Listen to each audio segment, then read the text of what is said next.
Welcome to Community Roundup, powered by Brad's Furniture and Appliances. This is the program to look at nonprofits, charitable organizations, sports clubs that make Fort St. John an area such a remarkable place to live. My name is Ed Hitchens, and I am your host. And today we're joined by members of the Charlie Lake Conservation Society, Bruce and Glynnis. How you guys doing today? Good. Good morning. Really good, Well, thank you thanks. very much for speaking to me. For somebody who doesn't know about the Charlie Lake Conservation Society, tell me exactly what it is and your history in the region. So the Charlie Lake Conservation Society was formed in 1997, and it was a group of concerned citizens, some residents around the lake and some people from Fort St. John that were interested in conserving the beauty of Charlie Lake. So from that, we've had a lot of activities in finding out more about Charlie Lake and also informing the public about why it's such a great jewel in the Fort St. John area. Okay, so when you say you found more about Charlie Lake, what do you mean? So we've done water quality testing, we've done fish surveys, some bird counts, wildlife counts, looked at the plants in the area, and we've had a lot of public engagement sessions as well. Okay, so what were the public engagement sessions? What would happen in the public engagement sessions? Oh, so one activity that we've got is trying to get people out and enjoying nature and Charlie Lake. And you should talk to Glynnis about nature journaling. Nature journaling. Everybody should do it. We spend a lot of time outside. We spend a lot of time at the lake. Both of us are fortunate. We live at the lake. But a lot of people from town are out there. It is a gem for us. So one of the things about the Conservation Society, we want to get people out enjoying nature, enjoying the lake, enjoying the water, enjoying everything about it. And one of the things that data has shown that being out in nature changes the brain chemistry. So for improvement of mental health and things, we want to get people out. And then we have made a push for citizen science. There's so much work needs to be done in observing nature and learning about nature. So if we can get people out there observing it, recording it, being a part of it and engaging in it, we really are making a push to try and get people out there to do that. Okay, so when did this initial push start, and how long have you been with this initial push? Is there kind of a stigma around with today everybody being connected to their electronic devices or things like that, as to why people aren't going to the lake? It's a big piece of it. It's a big piece of people being sort of wrapped up in their busy worlds. And then you actually have to get yourself out and into nature. And it's one of those things where if you're not used to it, you don't know anything about it, you don't experience it, it's not something you think about. So we're trying to get people to think about getting out. And our focus, of course, is Charlie Lake and the watershed. But Fort St. John itself has a beautiful community forest. We have beautiful parks within the community.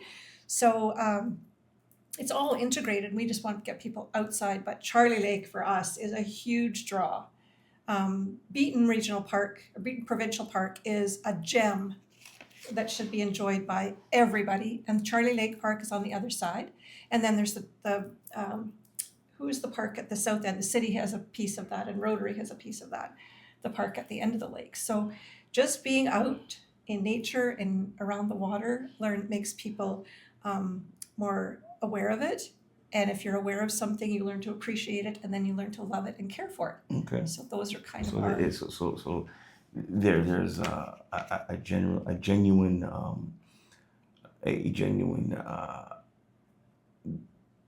appreciation for nature once you're out. Once you're out in it, it becomes you become quite just amazed by it when you're out in it a lot. One of the things about the Conservation Society, we are a group of people who seek information about the watershed and the lake, and then our really big focus is to get it out there to people. Okay, so go into that a little bit more. What is watershed? How would that Oh, affect? the watershed is that- any part around the lake where water runs into it. Okay, So any area that collects water that runs into Charlie Lake is its watershed. okay, So it isn't just the lake; it's all of the area around the lake. okay. So, what kind of things, events do you do throughout the year to get people out there to appreciate nature that's out there? I mean, there's obviously not just water out there, but there's birds and Birds and plants. trees and plants and all that. So we try and have some consistent events every year. So we sort of start off in the spring with a plant walk in Beaton Park. Like, what are the plants that you can look at and appreciate, and some edibles. Then we also try and do a bird walk. Edibles? Because the plants in nature you can.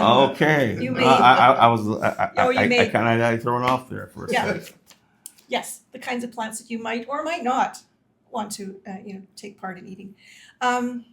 There's a lot of people more interested in gathering and what in nature can you do gathering, and so looking at that, we are one of the absolute one of the important places for migratory songbirds, and Beaton Park is a hot spot. So we try and get people out there to listen to songbirds. Songbirds, like the birds that you hear. The Singing in birds the that morning? come from the south and spend their summers Yeah, here. yeah. So May, June is a tremendous time to do bird watching, and then we in the summertime we try and engage with Parks Day, and have their celebration of provincial parks, and then we try and do some bat walks in August so people can come out and see some bats, and we're going to try and do a mushroom walk this year. Although mushrooms they're sort of you never know when they're going to show up, so it's kind of hard to make an event out of it.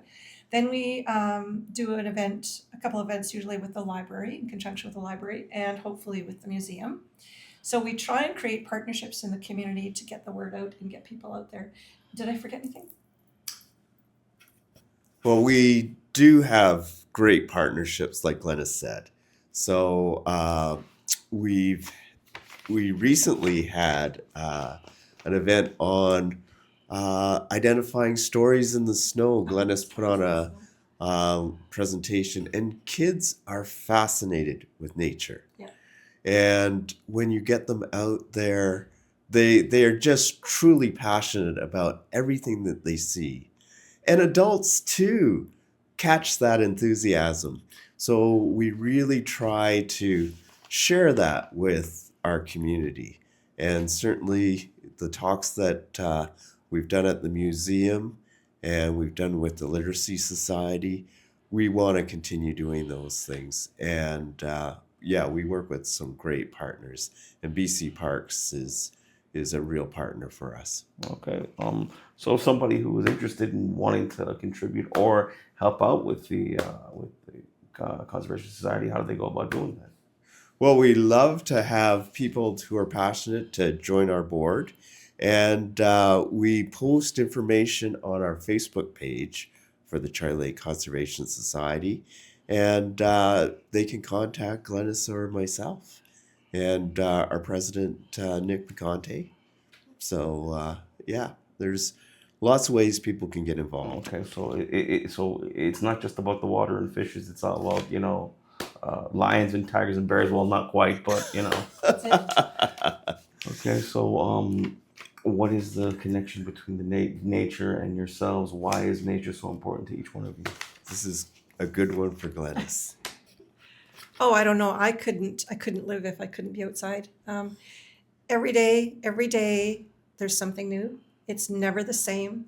It's always fascinating. I said to Bruce this year, I said, last year, I mean, I'm long of tooth, and last year I found 3 creatures in the forest that I had never seen before. Okay. And so when you're out there and you are just being amongst it, you just never know what you're going to experience. And if you approach it with a sense of wonder and appreciation, your brain is never bored. It's so sensory, it's so healing. It changes the chemicals in your brain and for the good, and that's just never a bad thing. So we will continue to look for projects. We're trying to figure out how to do a moth, to do some information about moths, but you think they're easy to catch and study, and it's really more difficult than we thought. So we're working on that this year. See if we can get something around moths going on. Bruce is the master of lake monitoring.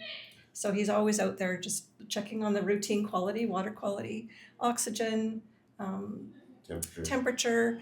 And we, of course, we do our plant monitoring in August every year. We're just out there just watching what's happening in the lake because, really, one of the things about nature is change is a sure thing. And it's not stagnant. It changes all the time. We are just a moment in time. And so just being there and observing it and seeing what it chooses to next is fascinating. So I know there's people out there interested in nature and being part of it. And if you're looking for a group to hang out with, we're not many of us, but we're very passionate. How many? 9, 10? Yeah. Yeah, it varies. And where can people find more information once again? On the Facebook page is a good place. Bruce, you can find just about anywhere. He's around and I'm around. So we're sort of at our events. Come out to our events, and we have lots of time to talk to you there. Okay, all right. We try and put posters up in some of the main bulletin boards around town when we have events going on. So, yeah, so we just try and keep ourselves aware of where we are. Okay, all right. That's all the questions I have. Bruce, Glynnis, thank you very much for the time. This has Thank been you. Ed Hitchens for EnergeticCity.ca for the Community Roundup. Once again, Community Roundup is brought to you by Brad's Furniture and Appliances. If you like what you see, you want to see some more content, click that like and subscribe button. We'll see you next time.